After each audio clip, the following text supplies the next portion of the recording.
what do you get yourself from constantly taking Quentin out there and bringing him to life for people? Does that continue to be a good therapy for yourself? It is. I mean, it's kind of done its work now Yeah. for me. So I'm more the conduit that's passing it on to other people. But I'm still very mindful of what he says and still listening to it. And I'm so pleased for him because this November it will have been 25 years since he passed away at the age of 90. He said he wanted to live to 100, but with 10 years off for good behavior. And sure enough, he got his wish. He passed away at 90.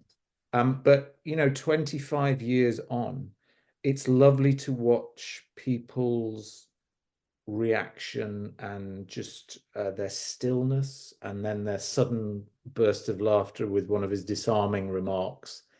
I mean, most actors will tell you that I think they'll tell you that they want to do a real variety of work. I'm no different in that, but I absolutely tell you, I have never once gotten bored of doing this show and thinking, oh, I'm doing this again.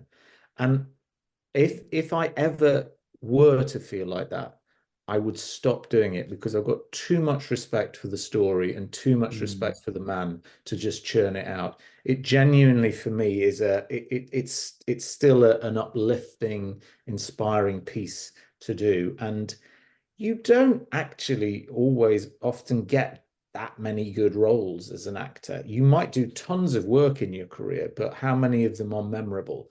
And this is it for me is a super memorable one. So I make no apology for really holding on to it. And also, for example, I've only once right at the start of this journey done it in Wales. I did it in Cardiff. Right. So it's lovely to come back to Wales 10 years on and still be doing it. It's fantastic. You've been doing this show for 10 years. How have you managed to keep the other part of your acting life to keep it going? First of all, doing this led me to want to write other pieces. Yeah. So I've actually written 3 others.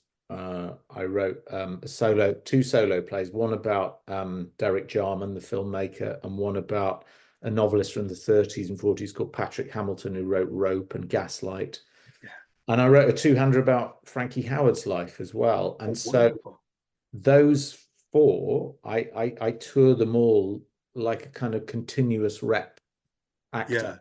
Yeah. I lament the loss of the rep system. For those who don't know, the rep system was like regional theatre whereby you'd rehearse one play during the day, perform a different one at night, and you were constantly spinning plates. And it was so good for your acting development because there wasn't time to worry or fret or be anxious about your motivation. You just got on and had to do it.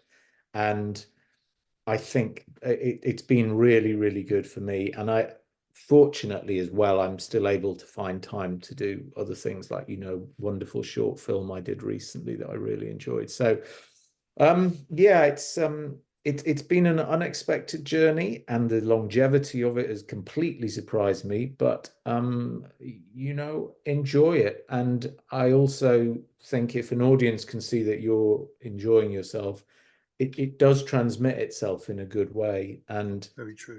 Above all of that, I still remember, it would be in 2013, I'm sitting there kind of feeling at rock bottom in my life. And I sit down at my laptop, and it was a rainy summer night, and I started writing this play called Quentin Crisp, Naked Hope. And of course, no idea that it was going to, connect me with so many people, take me to such interesting places, and hopefully, which is the only thing that really matters to me, make people feel good about this precious little gift called life.